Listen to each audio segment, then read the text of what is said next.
this is the 5th year, it's the One Talk 5.0.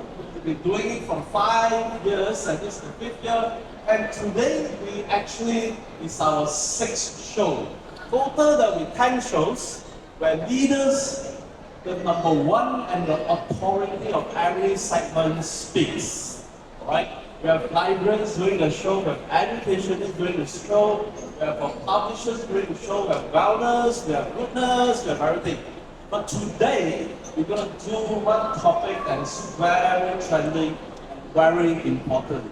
That is empowering future, Edutech for employability.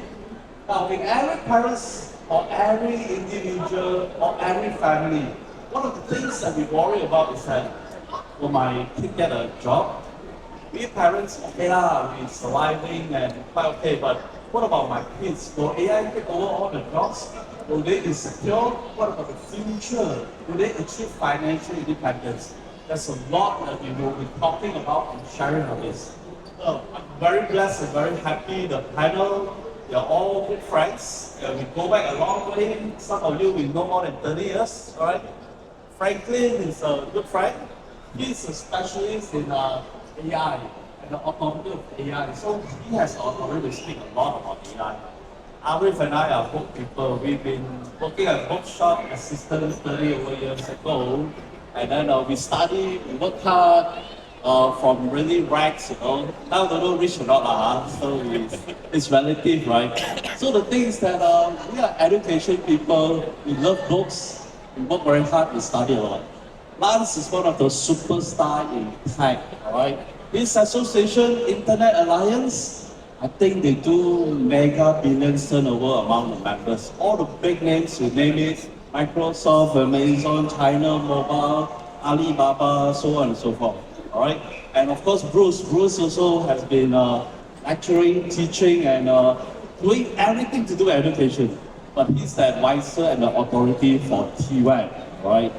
Not everybody want to go to just do these things alone. Sometimes TWAC makes more money than a traditional business, right? And say for instance, people say your hair makes you feel like $1 million, but you don't need to spend $1 million to get great hair. And these are the things that TWAC people do for you. Your cars and so on, it's all the things that TWAC people do for you. So it's a very interesting thing, a very interesting topic.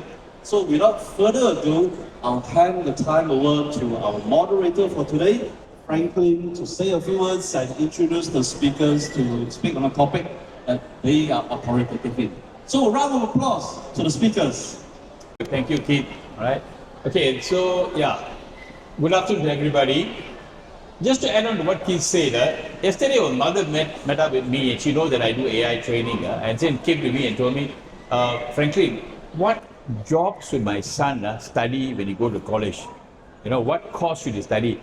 She already has a son who just passed out doing IT and no job, looking for a job. And then now she's confused. The son is now going to college and is asking me this question, so I mean, I hope that today we will be able to answer some of these things, This is a real problem that people have now at the moment, right? So yeah, so like what Keith said, we have a distinguished group of people and experts in the area of employability from different industries, right? So maybe I'll give a chance for them to introduce themselves and what they feel, what is their passion, we start with Dato', Dato' Arif. Yeah, there you go. Thank you, Mr. Franklin.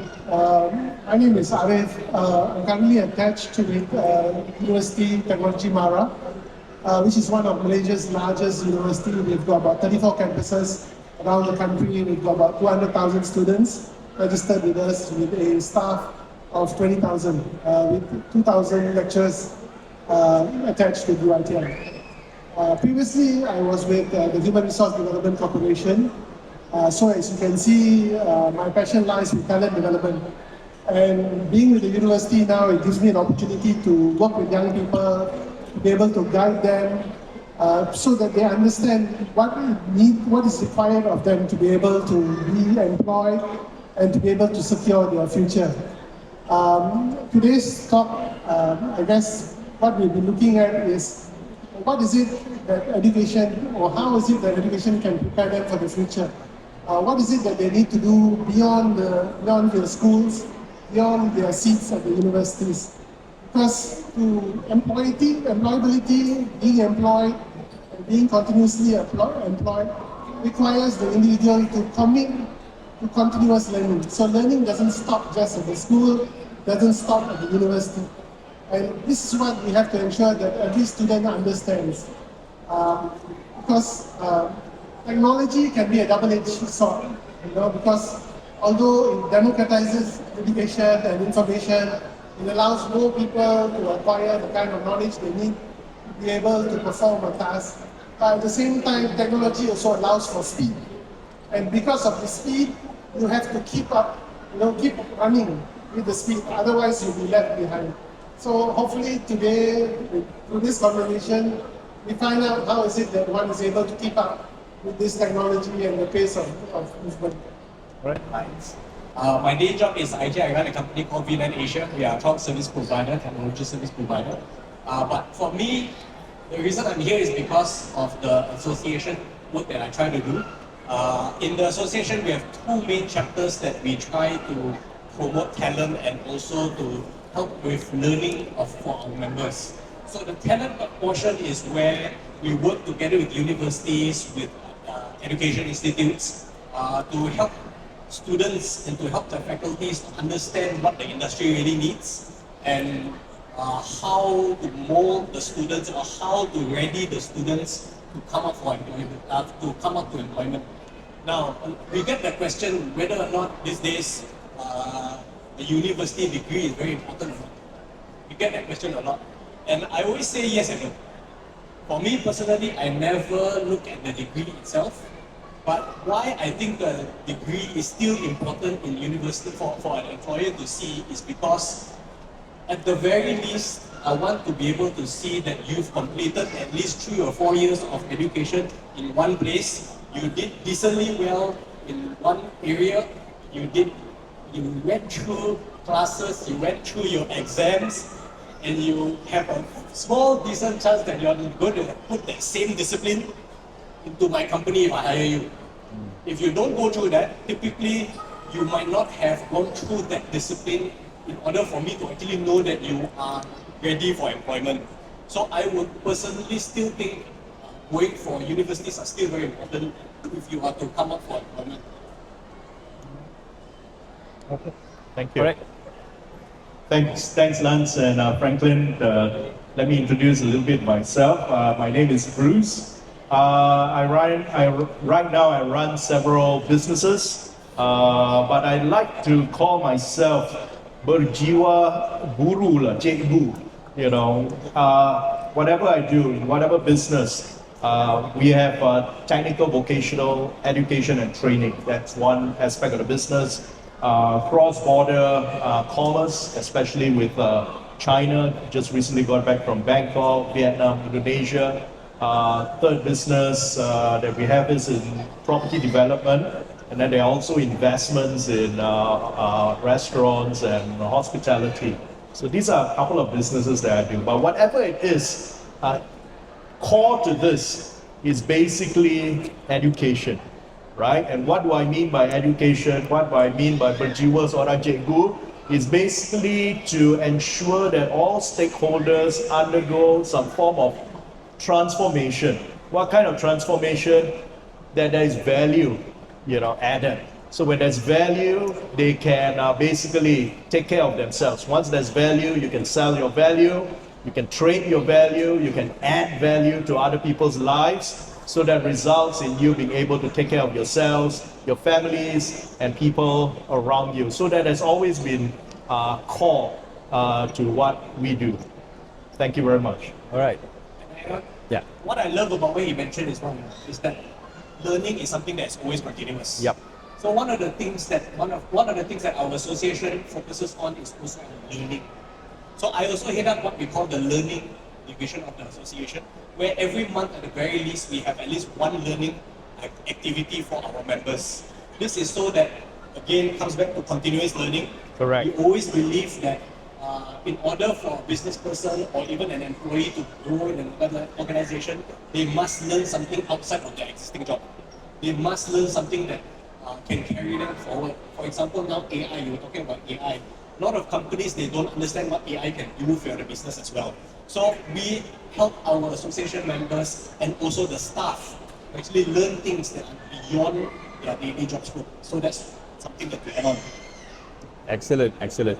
So we have a panel of educators, people who are really passionate about education, transformation, education. Some of the words that I heard from you all, Jiva Guru, it sounds nice, right? I started off as a law lecturer. Oh, I so see. I'm a legally educated. Okay. And I started my career teaching law at a private college. All right. And then I used technology to export that education to Singapore and Hong Kong in the late 90s and the early 2000s. And that I started my e-learning company. All right. Then. And then whilst I was doing my MBA, I also started an MBA school as well with Wow. the University of Western Sydney at the age of 24. Wow. So that propelled me into more of amalgamating education with technology. Technology, Yeah, and then after that, I worked about 20 years in corporate sector with 2 public listed companies, setting up their e-learning schools with Carnegie Mellon University, Carnegie, and then subsequently joined another public listed company, set up a whole university with SEG International Group. SEG, I was their senior vice president and CMO before coming out and delving into TVET education. Yeah.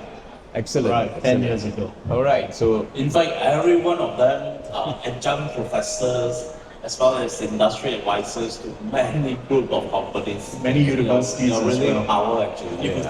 Yeah, CEO, faculty, UMK, advisor to UPM, and so on. all right. So you'll be the right people to talk about Edutech. Today we are going to talk about Edutech and how is it helping employability or not helping. I mean, we all have been in education technology, like what you mentioned, but things are changing now. All right. Is Edutech still relevant? Is it really helping employability? I think that's what we're going to ask today, right? So let me just start off with Dr. Arif. Dr. Arif, you mentioned that you are a transformation person. You've been in training. And also you're also a lecturer. I think in Taylor's also that you mentioned, like, right? Now, what is the employability gap, and I mean, what does it look like at the ground, at the ground level, and who is affected, you think?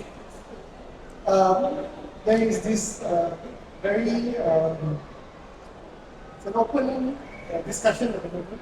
There is debate about this big mismatch between employability between industry and academia.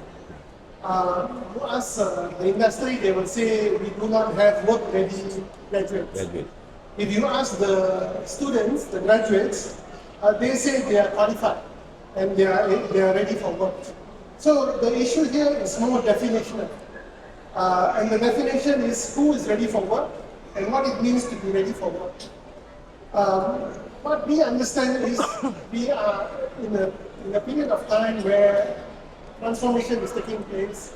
The World Bank has said that, by the year, we've already passed 2025, but by year 2025, 80 million jobs would have been lost, 97 million new jobs would have been created by 2025.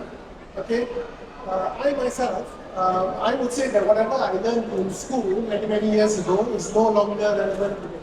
In fact, it is said that a skill, any kind of skill, only has a shelf life of 5 years. So in that kind of scenario, what do we do?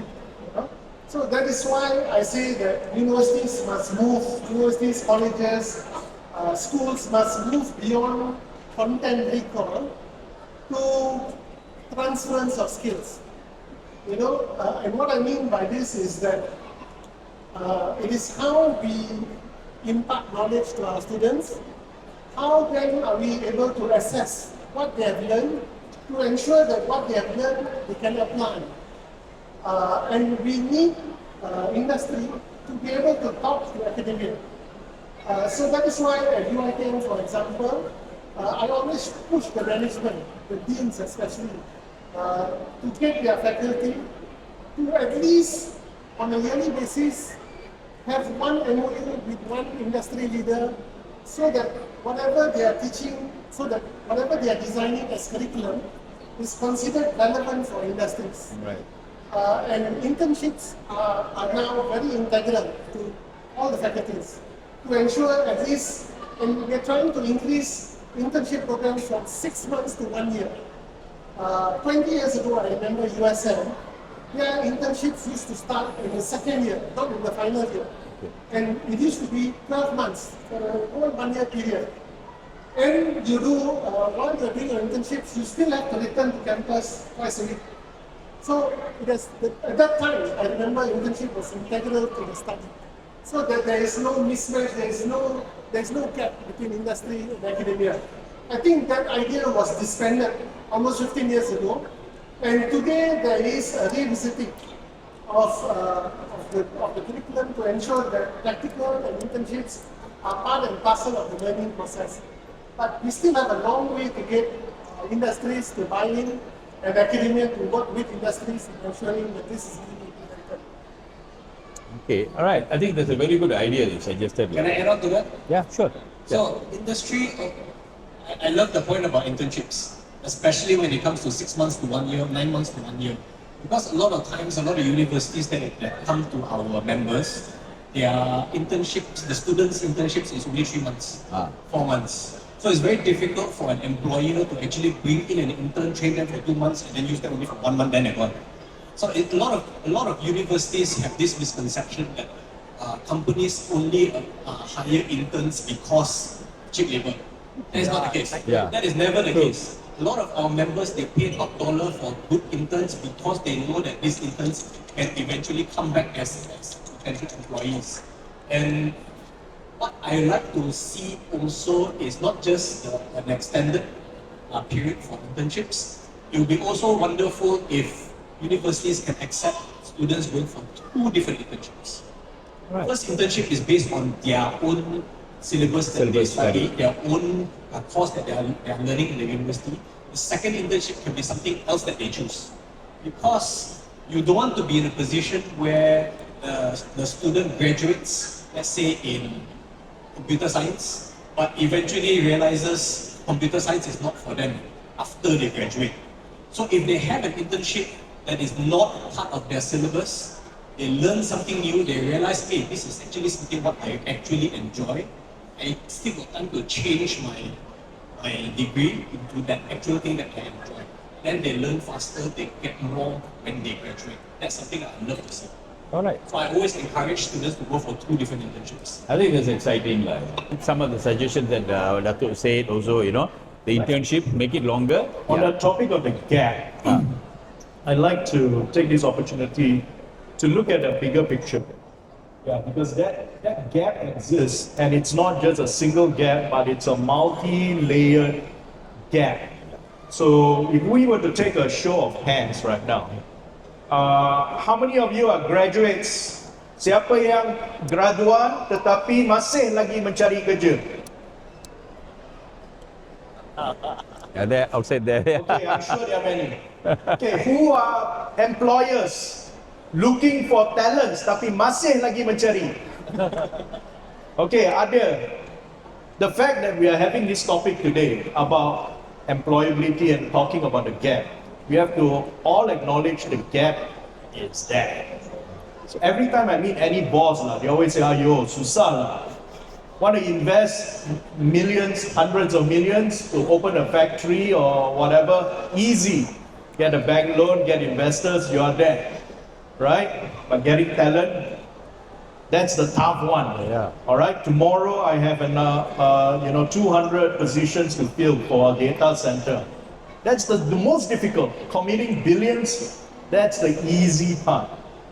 Now the thing is, with graduates, you spend 4 years in university, 3 years to get your diploma and degree.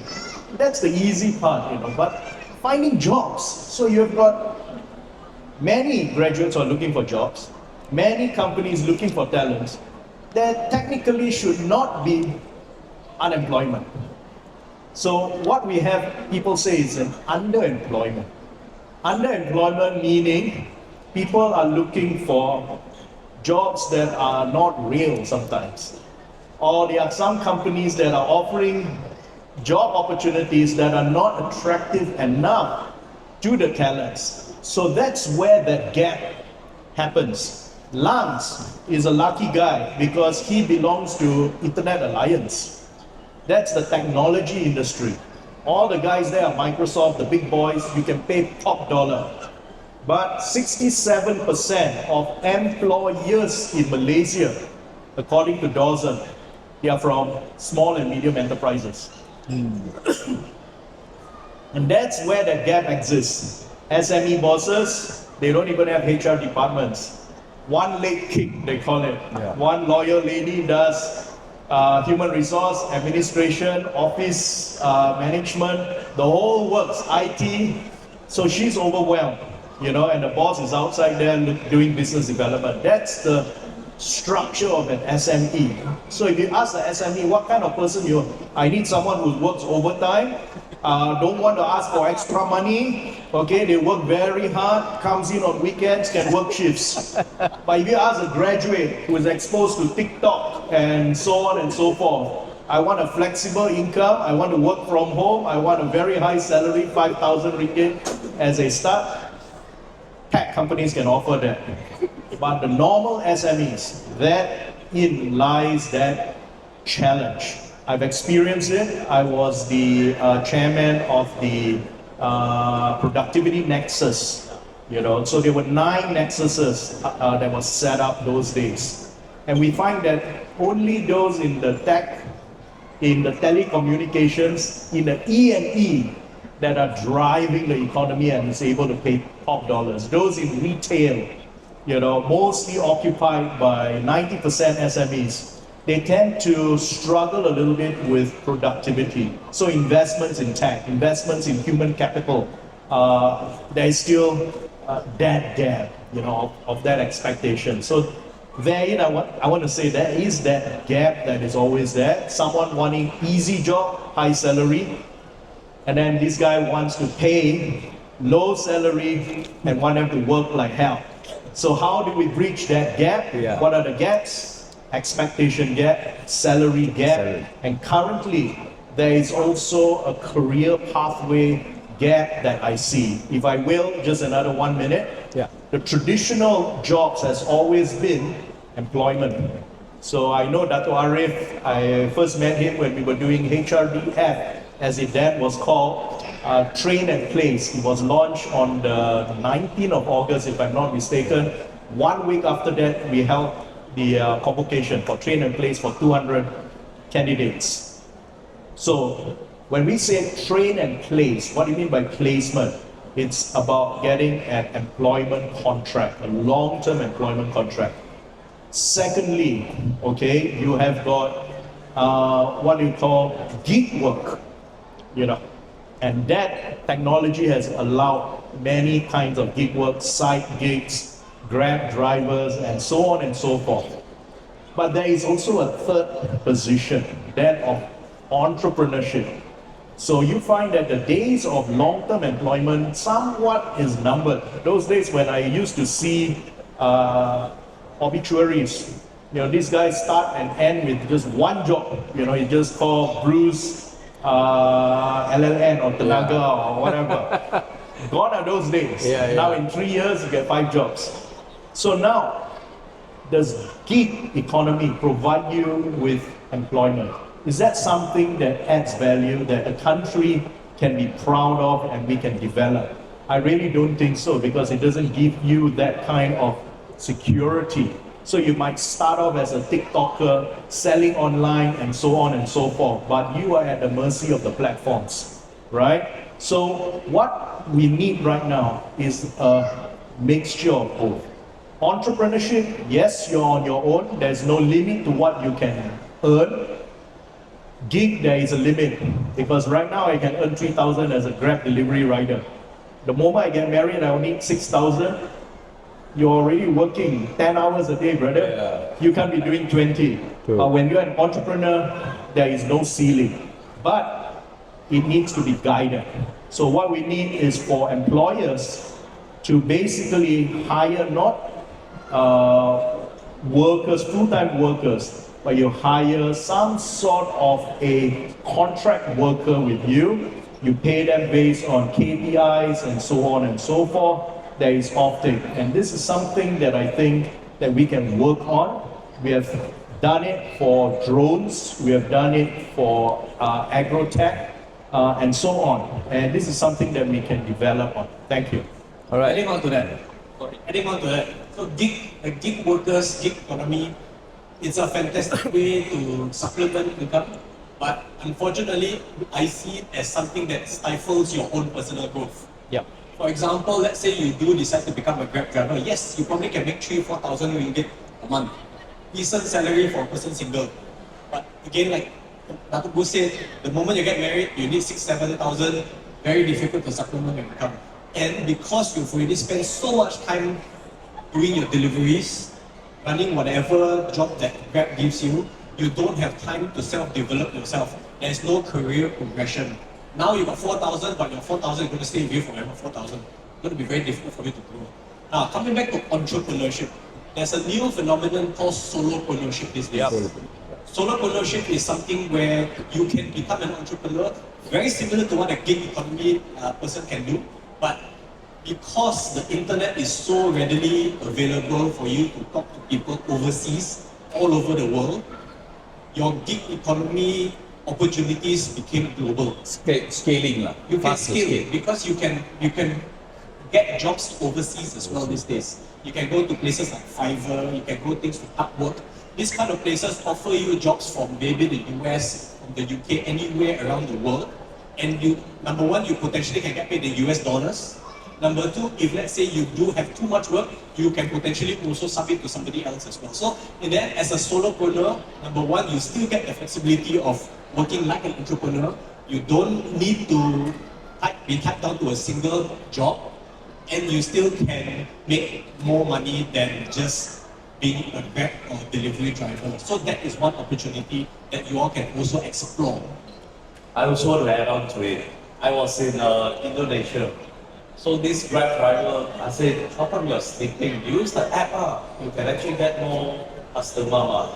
Then the guy said, if I use the app, the big companies take 60%. I must well wait 2-3 hours, I get the full amount. They said, you docent, you professor, you lecturer, make sure you go to class, tell everybody. Last time we were cool. People go tuition, people go extra class, people go learning. Now we're the cool dudes, we can do Grab, we can do, Bluebird, no problem. But now we suffer. We wait like stupid for hours and stuff like that. And income is getting lesser and lesser. And they also saw that in China, there's no driver. All the cars are automated, driverless and stuff like that. So it says, tell the people, go and study properly, get in line, or you will surely suffer like us. So tell them their future before they suffer. Let the bro just, you mentioned something very interesting. There are 3 levels of layers lah, the skill gap, salary gap and career pathway gap that you mentioned last. But then you also mentioned that, expectation also is there, is a gap. What the employer expects and what the staff, is different, Yeah. Right. So how do we bridge that particular thing? Very good question. I've already put this bridge into practice with some of our place and trade programs. It actually started as early as 2014. We were training many with HRDF. It's called Generate 1. Then you had Generate 2, place and train programs. We were supplying something like 120 graduates for Pengerang and the dialogue developments in Johor there. My trainers, when we developed it, we say skills, hard skills, for example, scaffolding or welding, only constitutes 30%. The other 70% is all about mindset. Because you can weld, you can climb as high as you can, build that scaffold and so on and so forth. Everybody can do that in a day or in 5 days. But try doing that 5 days a week, every week, turn up whether you like it or not, under the hot sun. In Pengerang, they call it the 4Ds: dangerous, dirty, and the last one is called dark, because you're all baking under the hot sun. So you might be a very good scaffolder, but will you be able to excel under that hot sun? So we actually teach them to face the harsh realities of being there, but you will be rewarded ultimately. So we inculcate a lot of mindset training. We even had, Ustad, the Imam coming in to train them. We even had, we did one training with Kyochon. They keep on losing their stuff to Grab. We had a bunch of Grab drivers who has left and came back to Kyochon, turn up in the class and say, I tried doing it, it failed, because if you to factor in, petrol money and so on and so forth, it's not worth it. Come back to Kyochon after X number of years with peluang for promotion, it's much better. And we find that this is much better. Another way which we bridge the gap is we also told them about temptations from friends and family members. Mothers who call them, never worked a day in their life, and they say, oh, my first day at work, 8 hours, very tough. And immediately they say, oh, my poor child, come home. So we even ask them to budget 200 ringgit, send back home when the salary is out. So these are the things that we have to guide and we have to coach them that will somehow reduce and make the expectation more real. Recently, last year and 2 years ago, we worked with Kazana National under the KU program, and prior to that, Mindstep. We introduced track A, B, we introduced track C, and I myself introduced track D and E. So we found that this whole exercise in the ecosystem is not employer and the talent. Track C, the teachers. Because when we come in and we intervene, we only intervene for 1 week, 1 month. The teachers have been with them for years, the lecturers. So what we do is we train and guide the lecturers, put them into our platform together. Then we got track D. We even train the employers as well. We have situations of students, talents turning up at the factory, saw a dog, went back home. So there's nobody to welcome them, so they turn up at a strange place. So we do like Dr. Arif and Lance, everyone's talking about internship. That should be inculcated much earlier. So with Kazana, we did track B, which is 2 years pipeline before they go out. So we already have this intervention. And I always make it a point to put SMEs inside there and guide those SMEs, because working with education ministry, COPA documents, COPU documents, they are not easy for SMEs to fill in. We guide them and we just say 2 years, you work as a mentor and bring the industry closer to the talents. And then the last one, track E, we even train the parents. They're also involved. I still remember one case of a welder. Say, sudah mau pergi. Next day, turn up for class, turn up for work. On the eve, he can text my people, I'm going to sambung belajar. So these are something that AI or we can detect. Sambung belajar, you already agreed to work. This is something not real. We alerted the father, and the father said no such thing, and actually brought him to work the next day. This is with Giat Mara. So there are many experiences that we have done. So the pokok kata lah, at the core of it, this is not the work of just the trainer or the institution. It's combined thing. Collaboration by all parties. The earlier we do it, the more people involved, the more effective it will become. All right, thank you. I think that was very good. So we need to train even the employers also, how to expect. Because I think most of them are in the old court, people work until, late, 6 o'clock, Saturday come to work. Make themselves sexy. Because all the time when I visit the university, UITM, I don't think involved. I just came from UPN. Most of the career days, they have all the best companies, the GLCs, Petronas, CIMB, you name it, they'll all be there. And then you have the top students applying. That's only, we are talking about the top 5%. The GLCs are only giving how many jobs for that day. What about the thousands that are applying? And I find that that is usually, out of the spotlight. So what we need to do is take more SMEs, put them in the spotlight. I create videos of leading SMEs, even for TVET. I've got Datin Bini Lu, a cut above. I bring them down to Bangsa from Kedah, They came over and they say, how much is a haircut in Kedah? 20 ringgit. I asked Datin Bini, how much do you cut one hair? 1,500 ringgit. Wow. Right? The junior also at least, 80 ringgit, 60 ringgit. So you can see the value if you are exposed to these kinds of industries. Those who work as a mechanic, takkanlah you just because right now cars so much 5 years, 7 years of warranty. Nobody is going to come to you as a off warranty mechanic. So that's where the TVET comes in. We teach them about EV. We teach them about you no longer fix old spoiled cars. You do auto detailing, and we put them with Sime Darby.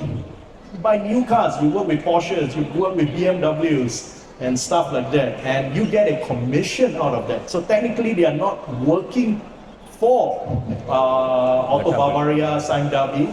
They are working as a solopreneur attached somewhere. So if there's a BPF attached to it, you install it, you get a cut. So that's where we encourage them to make extra money, open them up to new sources of income. That only works when you engage the employer. Bukan sekadar just tomorrow turn up for work. It has to be structured early. Thank you. All right, thank you. Yeah, Lance, earlier you were mentioning something about the brain drain, Here we have people here looking for jobs, and then there are people, going overseas at the same time. How do we address this paradox, What does it mean for our economy in that sense? So one of the things that our association is trying to do in the talent chapter is to retain talent within Malaysia. That's the most important thing, because as Dato' Bruce mentioned just now, we are losing talent. Although he says that tech has the money to pay for talent, but we also have to acknowledge that ringgit Malaysia not very big compared to Singapore dollar. Yeah. A graduate for a Singapore company will hire a Malaysian graduate at 5,000 Sing dollars straight out of university in 3 months o'clock, and they can work remotely from Malaysia. So you're making Sing dollar from Malaysia. From Malaysia. So that is a real problem for us even in the tech sector. So what we try to do is we work closely with the universities at the very first. We work with them to get the interns in. We work together with them at their career fairs and their career days. We try to bring in some of this graduates in first. You get to know our ecosystem first, and within our association members, let's say if this person is not happy with their current job, the same talent is still circulated within the association members, so that at least the talent is retained within the association members, within the association companies, which are all Malaysian. So that's one way we are trying to address this. The second way we're trying to address this is also we're trying to get our members to offer more money. Salary. I think that is one of the biggest. That's one of the big. But also to again, paradoxically, we also have Malaysian ringgit charges that we charge our customers as well. We can't charge companies in Malaysia US dollar or Sing dollar as well. So profitability is also key here for Malaysian businesses. Yeah. So if the company is not profitable, it's very difficult to offer higher salaries as well. Yeah. So what I try to advocate personally as a business owner is Malaysian businesses need to charge for services. I notice a lot of Malaysian businesses, they charge for product, but they never charge for services. And it is also the mentality of Malaysian consumers. You want free. You want free. Everything you want free. Exactly, you want free. If let's say, for example, for me as an IT person, right, if let's say somebody comes and fix a PC for me, or they buy a PC for me, I need to go and send somebody to your office to set up the PC in your office, right? But customers are typically only willing to buy the machine. And they expect me to send it to them for free. Set it up for them for free, train them for free, and maintain it for them for free. Yeah. So that is a mentality that needs to change. Yeah. So why countries, developed countries, things are so expensive, especially when it comes to services. So say, let's take Australia for example. Do you know that in Australia, during a public holiday like today, when you go to a coffee shop, they will actually charge you an extra holiday surcharge of 20%. Okay. Your coffee costs let's say $10 in Australia. Yeah. You have to pay $12 because today is a public holiday. I need to use the $2 extra $2 extra to pay my staff. Malaysia, they won't come out lah. They will never do that. So in developed countries, that's the mentality. Consumers are used to paying services. Services, yeah. So if we do not cultivate a mentality where consumers or businesses in Malaysia are willing to pay for services, it is very difficult because if a business does not charge the services, right, where is the money for R&D going to come from? Where is the money from training going to come from? Where is the money from uplifting the customers' capabilities come from? So money needs to come from somewhere. Yeah. Margin of a product can only be this much. Very thin, yeah. It's very thin. So if a company is able to charge higher services, naturally wages will also go up. Excellent. Very naturally. If I may, Lance, you just mentioned something so interesting. Borders are coming down. We are talking about adding value and seeing value there, in services rather than just bad products or commodities. Yeah. Right? But there's also another aspect to it, which is about competitiveness. Right? So, yeah, here you want to charge extra service, but on the other hand, there are other people offering similar services, but at a much lower rate. And that brings me to the other dimension of foreign expatriate workers, especially in the tech sector. So why should I hire a Malaysian, for 10,000 ringgit, for this tech job, where there's another guy from India that can do the same thing for much less. But having 4 times productivity.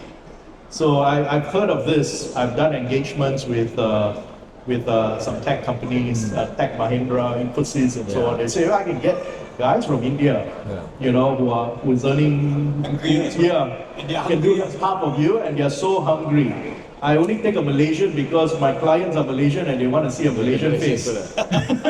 So that's the value of a Malaysian, just having that face. So how do we approach that? You see, on the one hand, you want to add value, but on the other hand, it's also beyond our borders. There are people that are more competitive. So the good thing about being in Malaysia and being Malaysian is, number one, we are able to switch and we are able to, for some reason, our Malaysian employees are very dynamic in terms of thinking.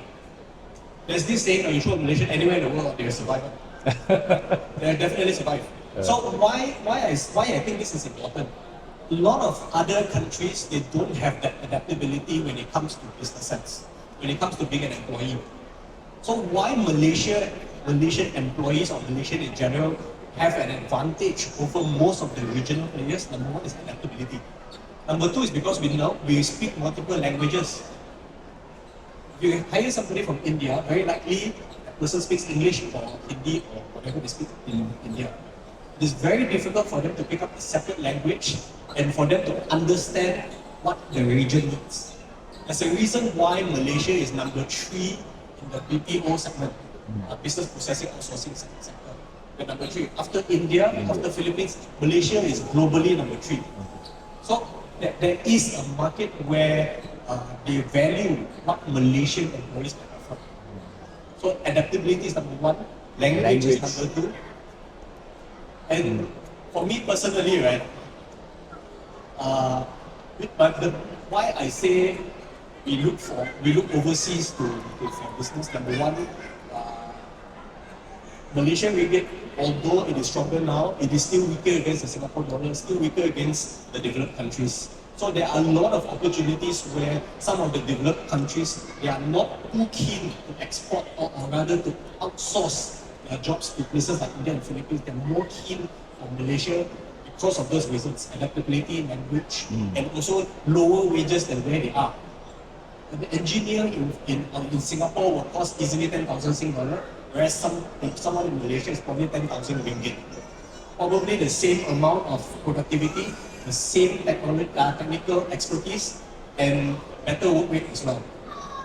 Of course, very difficult to compare against places like Indonesia and India, but where we can shine better than some of those countries, it is that two factors that I mentioned, language and adaptability. All right. So the next one, I mean, we looked at a lot of ideas that how to improve employability. But let's look at the current challenge now is AI. Everybody's talking about AI. Like what you mentioned, the expectation gap. The boss wants you to work very hard, don't take holiday, you know, and the staff, they want to, first thing they come and ask, hey, how many days holiday I have? I had a friend of mine, he told me this, you know, the guy, graduate, just came for interview. First question he asked, how many days of holiday I have? You know? And he's like, come on, this is not the first question you ask. So there's a mismatch there. Right? Now, the problem is AI is there now. Okay, and employers are like jumping to the bandwagon and saying, hey, okay, AI can automate this out. I don't need this kind of people. You know, so what is happening is entry-level jobs are disappearing slowly. You know, now how do we handle that? I think any one of you can just share. You know, what do you think we should do? Or this employees should do in the future? Well, I want to start off by saying that, we spoke about continuous learning earlier. Anyone who wants to remain employable has to understand that if he does not do what's required, his job is going to be taken away by somebody else who's willing to put in the work. Thank you, sir. So, and Bruce is correct. 70% of training someone to be able to get the job done has to do with attitude. That's why I think Bruce as a trainer will know that the three important components in training is A, S, K. And A is the first thing, attitude. You will know that as well as a trainer. Attitude, yeah. So in Malaysia, we have all the opportunity. We have adaptive learning platforms. We have the Khan Academy, we have Coursera, we have ePathway. The tools are there. We have simulation-based learning. We have a lot of workshops, coding workshops. We have a lot of coaching clinics. Micro-credentialing has taken off very quickly. We don't have to spend 4 years in a university if we don't want to. There are now bite-sized learning. You can learn at your own pace. You can take the content that you want. So the tools are there, the opportunity is there, the platform is there. There's actually no excuse. You can learn from anywhere at any time. Learning can now even take place on the mobile phone. You don't even need a laptop, you don't even need to sit in a classroom or even in your house.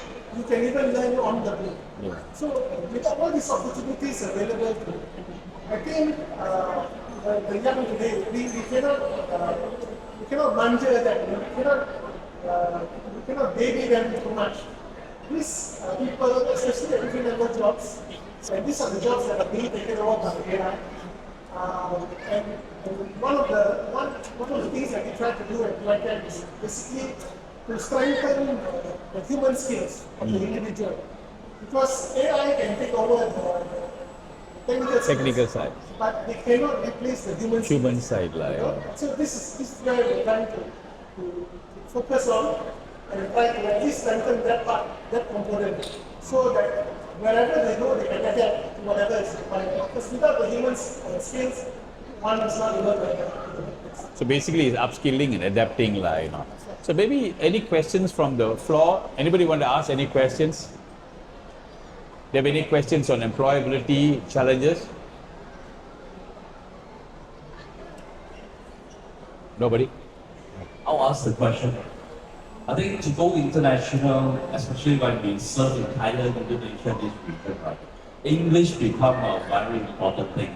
Like say in Indonesia, why the malls or why the drama super start and stuff like that, right? We're actually going big time to teach them how to learn English. And with English, right, they can sit in Indonesia and get 10 times the salary working for somebody in Singapore because of the work from home kind of thing. So what are your views on English to break the barrier of employment? Probably Bruce can share something about it. Right. Well, English is still currently the lingua franca of business today, and knowing English, of course, is important, and you can find that that being placed in not only Malaysia but elsewhere as well.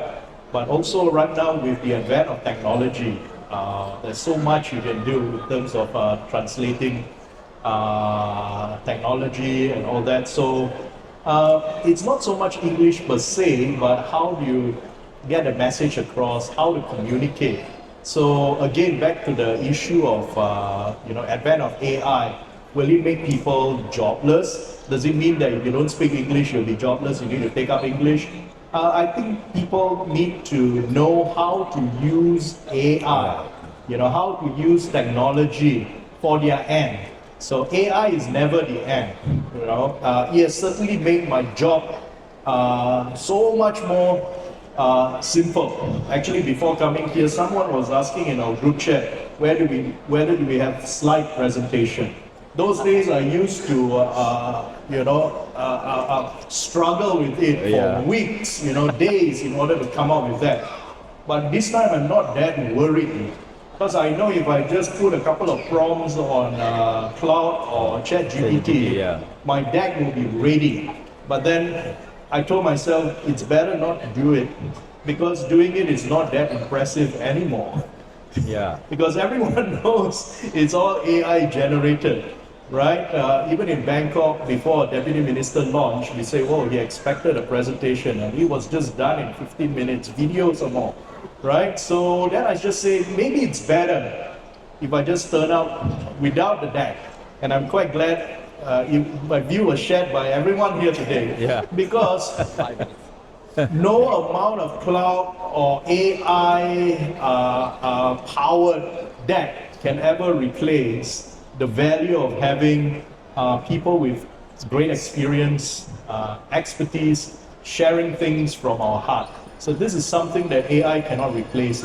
So again, it brings back to the question of value. So what is the value of education? It's not the end itself. It's not whether you get a law degree or you get your AI certification, AWS and all that. After a while, you can just prompt it and you can get it done. The value is the struggle, the journey, the prompting, the learning, along the way to get that. And that, I think, AI cannot take away. That human element, that we will value that product. Yes, it may be AI assisted, makes it more efficient, makes it faster, more beautiful, but at the end of the day, it must be created by a human person. We can watch an AI movie. It's not as great as having real actors in it, right?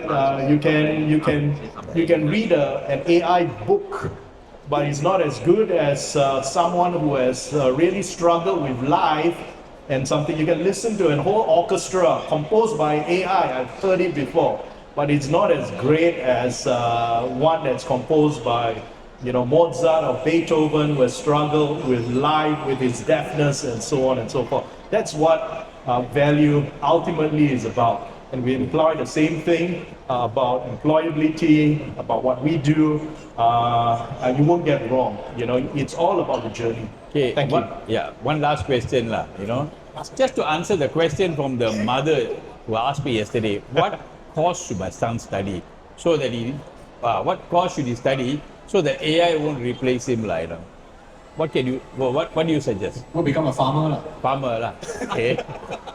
No, I mean, what would you say, suggest? Yeah, I mean, that's an answer, farmer, Lumber. I would say with human skills, if an individual is able to think critically, he is able to communicate effectively, he is able to work with other people, and he has empathy and he has the ethics, he will be able to adapt himself to anything. And AI or any other technology will not be able to replace an individual who is well-rounded with all the skills. So I would say that the parent should ensure that his son or her daughter has all these attributes. And if you have all these attributes, learning becomes very easy. You can learn anything. Anything lah. Anything. But the key here is being adaptable. Adaptable. So Alright. you need the skills to be able to be adaptable. Adaptable lah. All right. So I will mention Yeah. also Yeah. a few things. Just now Kim asked about English, right? Ah. Knowing English does not mean you understand what the message is. Just because you know English doesn't mean you understand context.